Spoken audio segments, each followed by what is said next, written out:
Hi, I'm Troy, and welcome back to another on-the-road video brought to you by ApplianceVideo.com.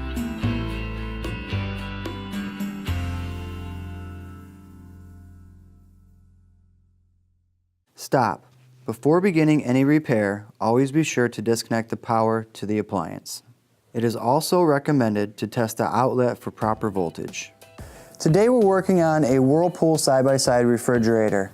What we're looking at today is the defrost control board, which is up inside the fresh food compartment.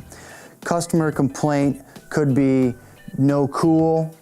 Customer complaint could be food defrosting. To access and complete this repair, we're going to go ahead and get inside the fresh food section.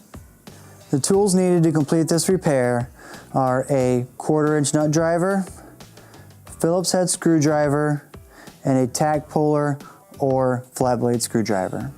So now we're going to go ahead and access and remove the actual control board. To do so, we have to remove a couple parts. We have to remove the fascia plate, which is right here. We have to remove the control and thermostat housing, but we also have to remove this guard running down the side of the fresh food section. So what we're going to do first is remove the fascia off of this control housing. It isn't necessarily the easiest part to remove. It may seem and feel like you're going to break it as you're doing so, and you very well could. So just keep that in mind when you're doing this. But what we're going to do is open the freezer door. I'm going to use my tack puller, and what some people will do, and what is not necessarily a bad idea, is to put a little bit of tape right here, if you want. Tape right here so you're not putting metal on the actual unit. I'm just going to go ahead and put my tack puller in here. I'm going to pry the corner up. Once the corner is pried up, I should be able to get it to pop loose. Once I've got it to pop loose, I'm going to continue to work along the top until it releases, and then it should fold off and come out. Now see that we have 2 screws on the front. Then along the back, we have 1 screw and 2 screws. They're all 4/4-inch nut drivers. As you can see, they all are 1/4-inch. So we're going to go ahead and remove them from the unit so we can get the control panel down.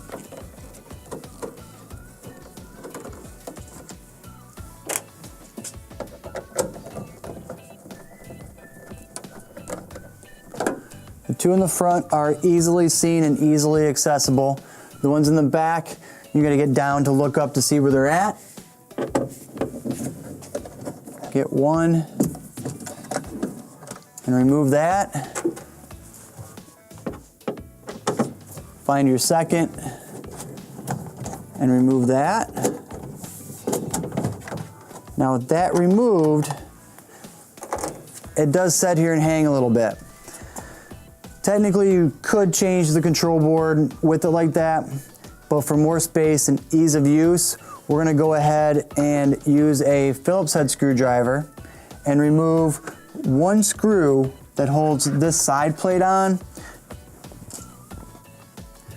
The reason why we're doing that is so that it gives the thermostat wires and the thermostatic bulb and the freezer control the ability to hang down a little bit further.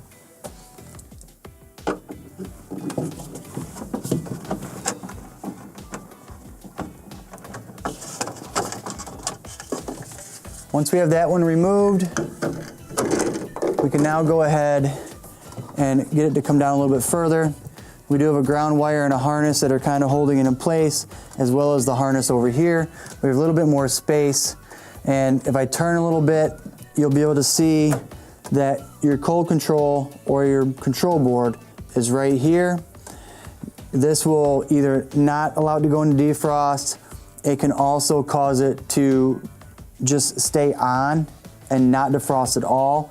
So we're going to go ahead and remove this. To do so, from the bottom, there are 2 Phillips head screws. We're going to go ahead and take those 2 out.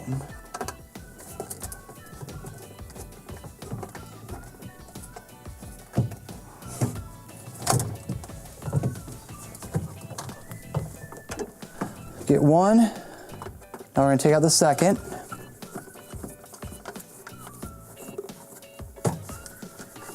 Just a friendly reminder, make sure that you do have your power off to the unit, because if you don't, these wires are live and you run the risk of getting shocked with 120 from the unit. So those screws are out. The control board will just lift right up. Once the board is up, we're going to now remove the two harnesses. The two harnesses only go on in one way and one way only. So you can just remove them. You don't have to worry about documenting where they went. Once you have them removed, you can take the cold control out. With your new cold control or control board in hand, we're going to go ahead and reinstall it. Again, we're going to put the harnesses back on to where they go. You'll notice the harnesses have 3 space, then 1, and then 2. So you can see you have 3, a space, and then 1, and then 2. So we're going to install both harnesses in place.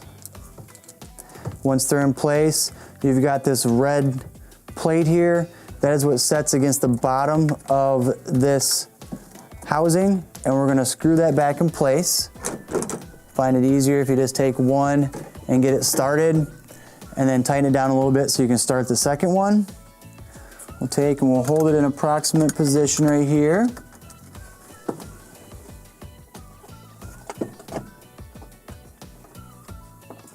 We're going to start that screw.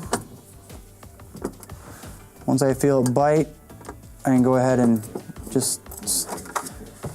once it's bit, I can get it started and tighten it down for the most part all the way. I don't want it super snug yet because I still have to put the other screw in, but I get it started and get it tightened to where that's not going to allow the board to move.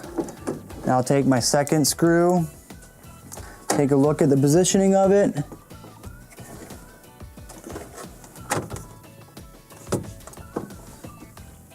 And then I can go ahead and start this one as well. So I've got it started. I can finish tightening both of them down all the way.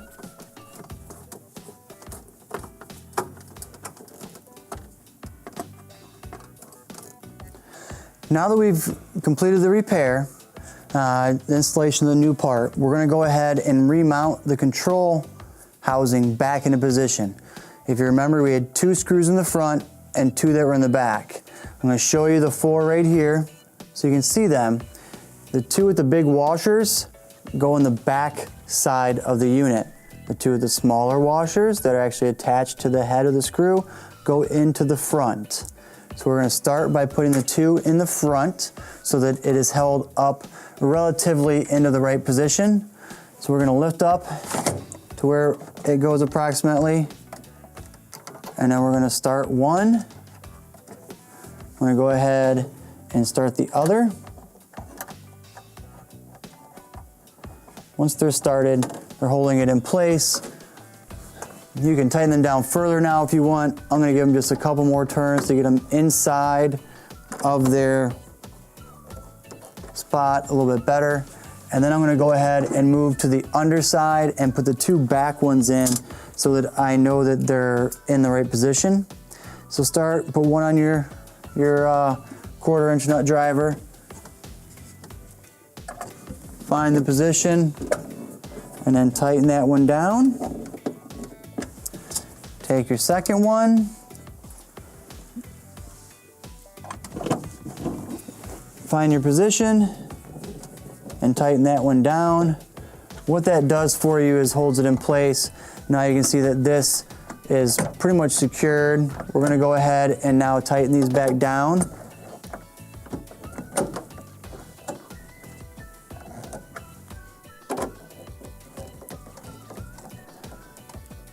Now once those are tightened down, we can go ahead and replace the fascia. The fascia, again, remember that the bottom of it sets inside of these plastic openings right here. These plastic pieces right here set inside the plastic housing right here. So we're going to take and start by positioning those into the approximate position. Once we've got them where they should go approximately, you're just going to push the top in.